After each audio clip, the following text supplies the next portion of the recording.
Yang paling pertama dilakukan oleh teman-teman baik di sekolah maupun di pengasuhan adalah pertama menjalin relasi dulu dengan anak-anak ini.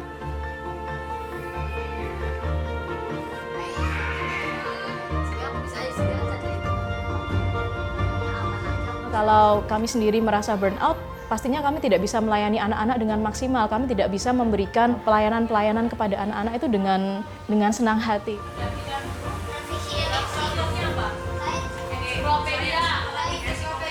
Saya sangat bersyukur bisa hidup di sini, tinggal di sini karena dapat tempat tinggal dan yang lain-lain.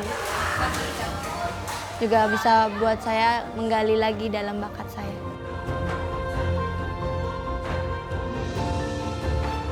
Kami harus jadi orang yang mereka percaya, supaya akhirnya mereka bisa hidup nyaman dan kemudian bisa merasa bahwa mereka diterima dengan baik.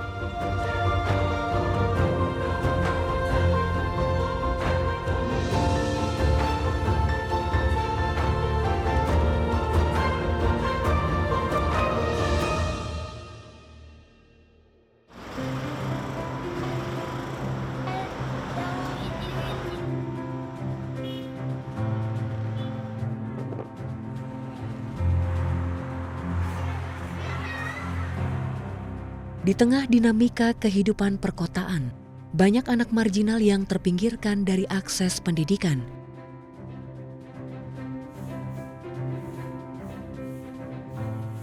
Disinilah peran Yayasan Kampus Diakonia Modern atau KDM hadir, memberikan fasilitas pendidikan dan kehidupan yang layak bagi mereka sejak tahun 1972.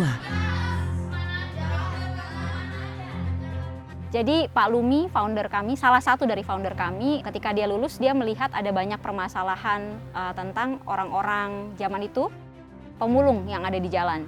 Dan dia merasa bahwa Pak Lumi punya prinsip bahwa setiap orang itu diciptakan dengan mulia dan berharga.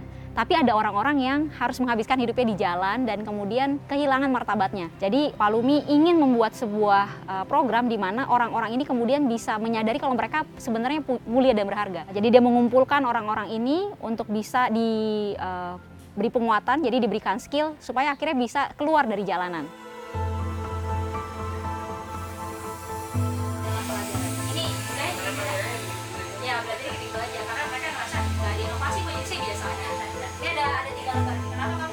Di tahun 2010 kami memikirkan bagaimana caranya supaya membuat sebuah sistem pendidikan yang cukup baik akhirnya untuk bisa memberdayakan anak-anak ini lebih baik lagi. Jadi mimpi kami yang sekarang, kami bisa menciptakan sebuah lingkungan yang memang cukup aman untuk anak, aman dan bisa menjadi tempat untuk anak-anak mengembangkan potensinya mereka. Sehingga kalau nanti mereka lulus dan menjadi seorang dewasa muda, mereka bisa jadi dewasa muda yang mandiri dan kemudian bisa memberikan manfaat baik di masyarakat.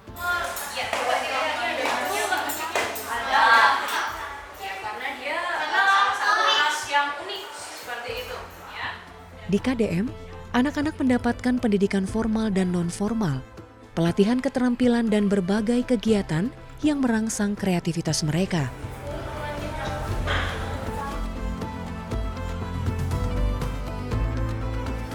Melalui kegiatan tersebut, KDM berupaya membangkitkan potensi terbaik anak dengan mewujudkan lingkungan layak anak serta pola asuh yang aman, inovatif, dan partisipatif.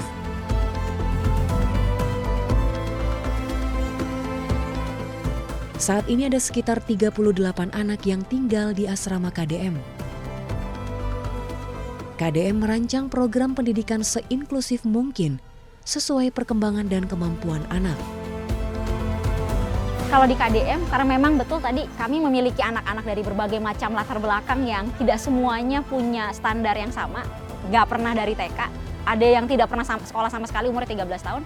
Jadi kami memang memutuskan untuk bisa mendesain program pendidikan kami sendiri yang memang melihat kebutuhan anak, tapi juga yang harus menjawab kebutuhan yang ada di lapangan kerja. Jadi kalau di KDM kami mendesain sebuah sistem belajar di mana anak-anak yang menjadi pusat pembelajarannya. Jadi kami juga punya kelas-kelas yang memang melatih keterampilan literasi dan numerasi anak-anak kami. Memang untuk kelas-kelas literasi dan numerasi pendekatannya masih pendekatan teacher center. Jadi memang masih guru yang mendesain proses belajarnya. Selain itu, karena anak-anak kami ini harus menghadapi dunia kerja jauh lebih cepat dibandingkan anak-anak yang bersekolah di sekolah formal, Kami juga memperlengkapi anak-anak kami dengan kelas-kelas keterampilan yang memang akan membantu anak-anak ini untuk bisa lebih cepat masuk ke dalam dunia kerja karena mereka punya keterampilan untuk itu.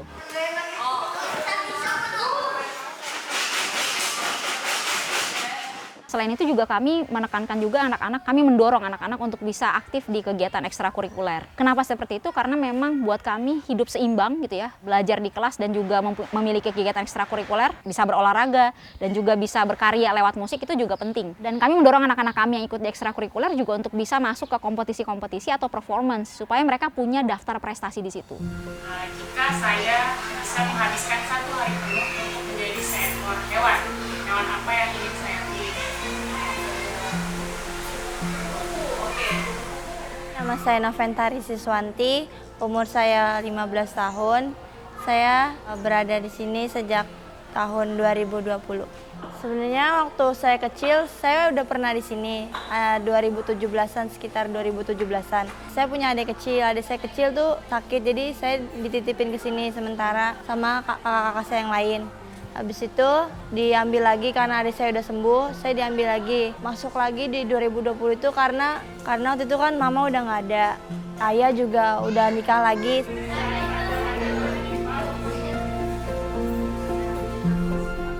Tari, begitulah sapaan akrabnya.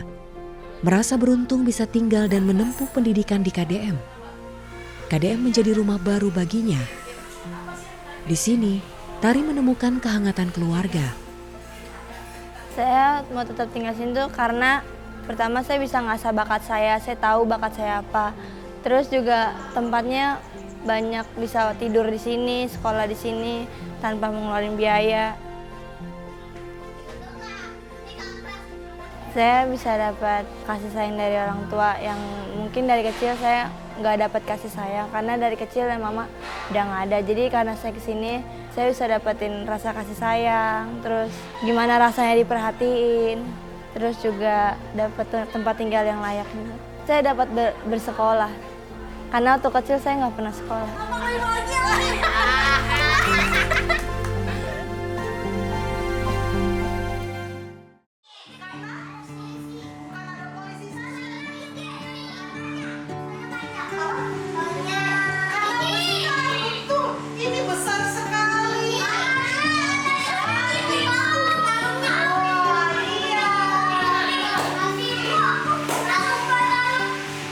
Perkembangan karakter anak sangat ditentukan oleh pola asuh yang diberikan oleh orang tua terhadap anaknya, termasuk di lingkungan KDM.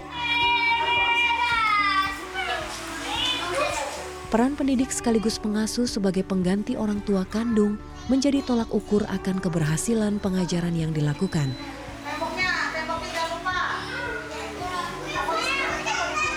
Betul, menurut saya itu sangat penting sekali sih Kak, karena pertama anak-anak ini datang dengan luka-luka batin. Ada tugas-tugas perkembangan yang mereka tidak terpenuhi, hak-hak yang mereka nggak dapetin di rumah, kasih sayang dan perhatian orang tua yang juga mungkin mereka tidak dapatkan. Jadi hal yang paling pertama yang mereka harus dapetin adalah orang-orang yang memang concern sama kebutuhan mentalnya mereka, karena mereka juga punya hal-hal yang tidak terpenuhi di sisi itu. Nah, sebagai orang-orang yang kemudian harus menjadi provider untuk mereka di kelas dan juga di rumah, kakak-kakaknya ini juga harus sehat mental. Tidak mungkin kami tidak sehat mental, kemudian kami bisa menolong orang yang juga tidak sehat mental. Jadi memang memastikan bahwa si pengasuh, si guru-guru ini tetap sehat secara mental, itu sangat penting supaya kami bisa memberikan pertolongan yang tepat juga untuk anak-anak ini. Bahkan kamu cuma ikut pakai C aja, kamu tuh bisa kuliah.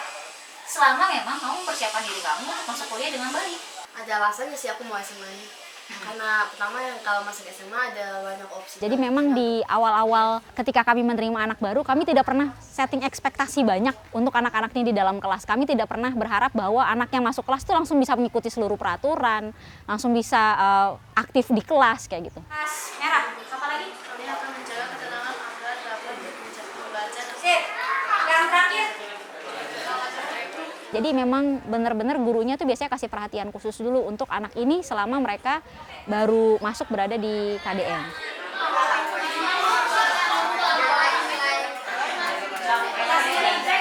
Dan akhirnya kami juga kalau untuk di sistem pembelajaran, kami memang tidak bisa pakai satu sistem yang sama.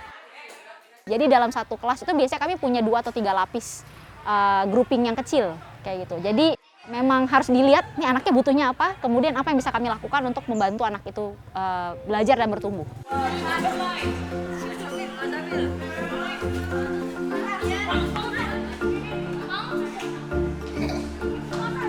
Oke, tapi ingat dilakukan dengan tenang, tidak usah terburu-buru. Dan ingat jaga ketenangan tadi ya. Tentu saja, tugas para pendidik ini tidak tanpa tantangan. Anak-anak dengan latar belakang yang rumit seringkali membawa beban emosional yang berat. Tapi yang sudah benar-benar Seperti yang dirasakan oleh Felicia, salah satu pendidik di KDM. Ada perbedaan yang signifikan yang dirasa olehnya sebagai pendidik di KDM, bila dibandingkan saat ia pernah menjadi pendidik selama 8 tahun di sekolah formal lain. Menjaga kesehatan mental dan keterbukaan diri menjadi kunci penting dalam hal ini. Di belakang sini tugas perpustakaannya perkementan dan pinjaman. Jadi paling malam mereka kasih lagi kan. Itu Kak Felis sudah mengembalikan. Lalu di sini saya akan tulis kalau Kak Felis kembalikan. Kalau waktu itu saya bekerja di sekolah formal, saya hanya berprofesi sebagai pendidik. Sementara kalau di KDM saya bisa berprofesi juga sebagai orang tua pengasuh selain menjadi guru. Seperti itu, dan tentu membutuhkan usaha ekstra. Jadi saya harus belajar bagaimana mendidik mereka dari sisi orang tua, dari sisi parenting, dan bagaimana berinteraksi dengan mereka sebagai guru di dalam kelas. Mau ganti buku? Boleh, asalkan kalian letakkan di mana? Keranjang pengembalian. Misal Kak Felis mau pinjam buku fiksi, keranjang pengembaliannya di mana? Di belakang dewan. Ya. Permasalahan yang paling sering terjadi adalah ketika anak-anak sudah beberapa kali, sudah sering kali kita ingatkan tentang value yang ada di KDM, tentang aturan-aturan yang berlaku, tapi mereka belum bisa menerapkannya di dalam kehidupan sehari-hari, sehingga kita sebagai pendidik, sebagai pengasuh juga butuh usaha ekstra untuk mengingatkan, untuk mendidik mereka dengan kasih juga tentunya. Nah, terus kemudian kalau ini buku cerita, buku fiksi, ini ada buku non-fiksi. Kalau di kelas sendiri pun ataupun di asrama, kami seringkali sebagai pendidik dan juga pengasuh sudah memberikan contoh-contoh nilai-nilai yang harus diterapkan, terutama dalam soal perkataan. Tapi dalam keseharian memang tidak mudah buat anak-anak ini menjaga perkataannya, tidak mudah juga untuk anak-anak bisa mengeluarkan kata-kata yang positif untuk teman-teman di sekitarnya. Bahkan kadang-kadang ada kata-kata yang kurang enak didengar juga yang mereka keluarkan kepada para staf seperti itu. Oke, kalau udah Kak kasih buku ke Iro. Baru Iro balikinnya lagi kapan? Hari Minggu. Kalau bicara soal burnout, pasti kami semua pernah merasakannya. Kami semua juga pernah merasa lelah di satu titik. Kami merasa sudah melakukan usaha yang terbaik, tapi kami belum bisa melihat perubahan dari anak yang kami didik. Saya rasa pasti semuanya pernah ya merasakan seperti itu. Tapi kalau dari tim edukasi sendiri, untuk menjaga kesehatan mental adalah biasanya kita ada waktu untuk saling share, kita ada waktu untuk saling hanya mendengarkan cerita, dan juga hanya saling menguatkan seperti itu. Anak itu sudah trust sama kita, sudah percaya sama kita. KDM konsen akan hal ini. Setiap minggu mereka rutin melakukan pertemuan untuk sekadar berdiskusi permasalahan apa yang mereka hadapi dari anak didik mereka. Ruang diskusi ini menjadi salah satu solusi awal dalam menyelesaikan permasalahan yang terjadi. Anak-anak itu bisa tumbuh dengan sehat dan bahagia dan mencapai potensi terbaiknya kalau mereka ada di lingkungan yang aman dan memang lingkungan yang bisa memenuhi kebutuhan tumbuh kembangnya mereka. Kalau guru-guru dan staf-stafnya tidak punya kesehatan mental, maka guru-guru dan stafnya tidak akan mungkin bisa menyediakan lingkungan yang aman yang bisa memfasilitasi anak-anak ini untuk bisa tumbuh dan berkembang sesuai dengan potensinya. Jadi perlu banget kalau sekarang bahasa kerennya self check in. Saya lagi oke atau tidak, saya sedang baik-baik saja atau tidak, saya perlu bantuan atau tidak.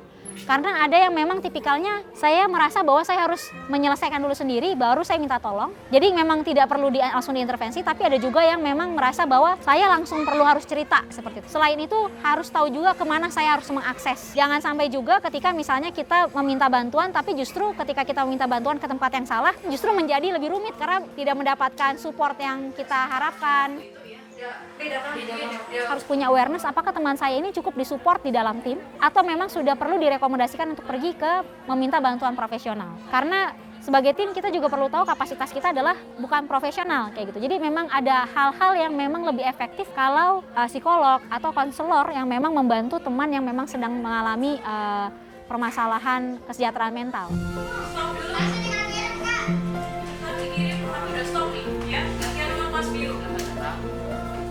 karena saya punya rekan-rekan yang suportif, saya juga punya rekan-rekan yang bisa mendengarkan, dan saya juga punya rekan-rekan yang bisa memberikan masukan atau saran ketika saya sedang burn out seperti itu. Dan biasanya dari tim edukasi sendiri akan memberikan waktu khusus nih untuk para pendidik ya, mengambil jeda untuk kembali menata hati, berpikir jernih, seperti itu sih.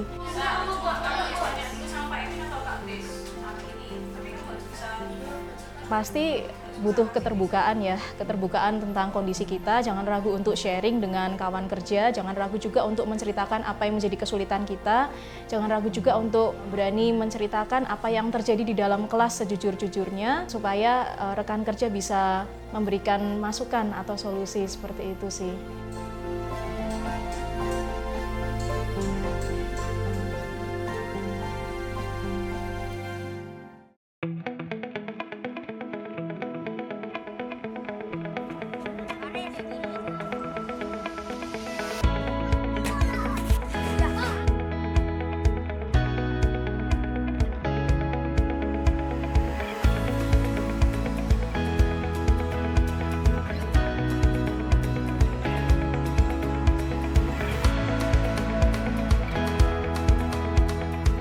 Di balik tantangan yang dihadapi anak-anak jalanan atau marginal, terdapat potensi luar biasa yang seringkali terabaikan. Namun, para pendidik di KDM sungguh menyadari anak-anak ini memiliki bakat dan keterampilan yang mengagumkan. Sayangnya, kondisi kehidupan seringkali membatasi mereka. KDM memberi ruang untuk mengekspresikan diri. Hal ini memberi mereka kesempatan untuk bersinar dan menunjukkan bakat yang mungkin selama ini tersembunyi.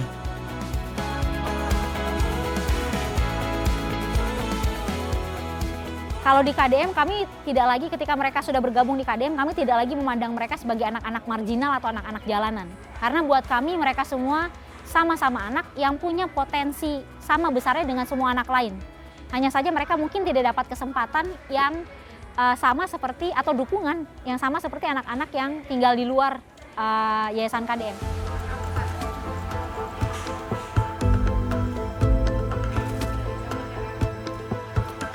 Anak-anak KDM sendiri buat saya, karena saya sudah 12 tahun di KDM ya, jadi saya melihat ada banyak sekali persepsi saya yang berubah tentang anak-anak marginal ini. Jadi buat saya mereka sangat penuh dengan potensi, mereka bisa berprestasi, mereka sangat mandiri, mereka bisa mengambil keputusan dengan tepat dan bahkan kadang-kadang jauh lebih dewasa dibandingkan dengan teman-teman seusianya, karena memang pengalaman hidup yang membentuk mereka itu membuat mereka jadi harus bisa memanfaatkan semua potensi yang mereka punya untuk bertahan hidup. Dengan sedikit dorongan sebenarnya anak-anak ini bisa sekali menimbulkan prestasi-prestasi yang di luar pemikiran kita sebenarnya.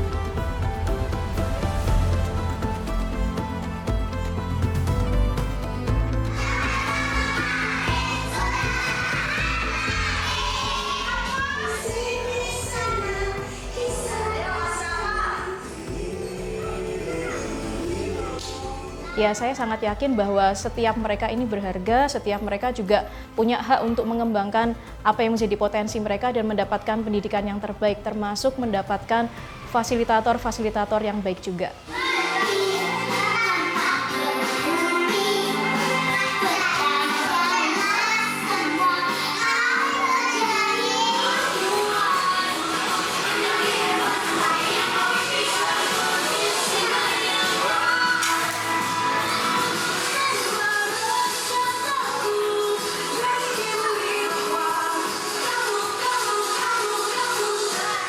Mungkin kalau saya nggak di KDM, saya bisa jatuh lagi ke ngamen gitu, jualan, mulung. Mungkin saya nggak bisa kayak sekarang.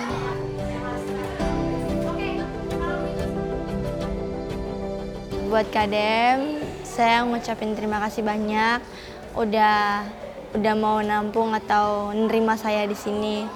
Walaupun saya juga kadang ngelakuin kesalahan.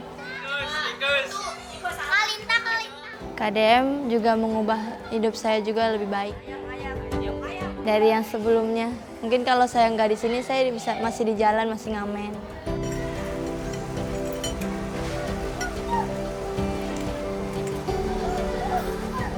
Kampus Diakonia Modern bukan hanya sekadar tempat belajar, tapi juga rumah bagi mereka yang terpinggirkan.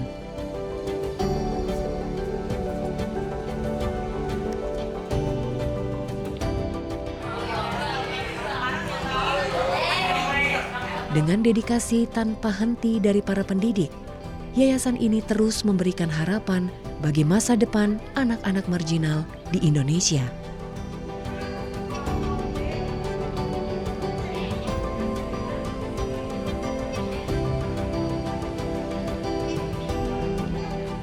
Saya sangat berharap mereka bisa mengenali potensi diri mereka sejak dini. Mereka juga bisa percaya bahwa setiap mereka ini berharga. Mereka juga harus percaya bahwa setiap mereka ini adalah anak-anak yang bisa mengubah keadaan di masa depan. Dan harapan ke depan adalah mereka harus menjadi pribadi yang bisa berdampak bagi masyarakat sekitar dengan pendidikan yang mereka terima saat ini.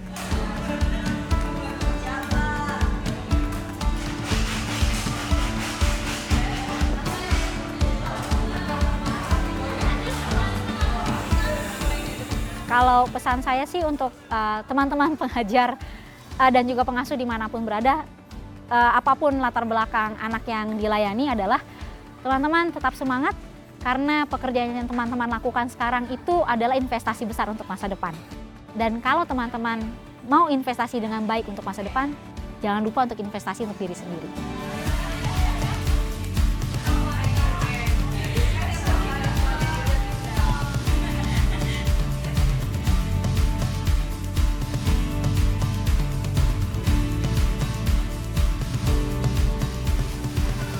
Bagaimana kita bisa upgrade diri kita dalam segala hal supaya apa yang kita ajarkan, apa yang kita berikan kepada anak-anak pun itu bisa relevan dengan keadaan saat ini. Dan saya juga sangat berharap para pendidik dan para pengasuh di KDM bisa mengatur kesehatan mental juga supaya lebih maksimal lagi dalam memberikan pelayanan buat anak-anak yang diasuh.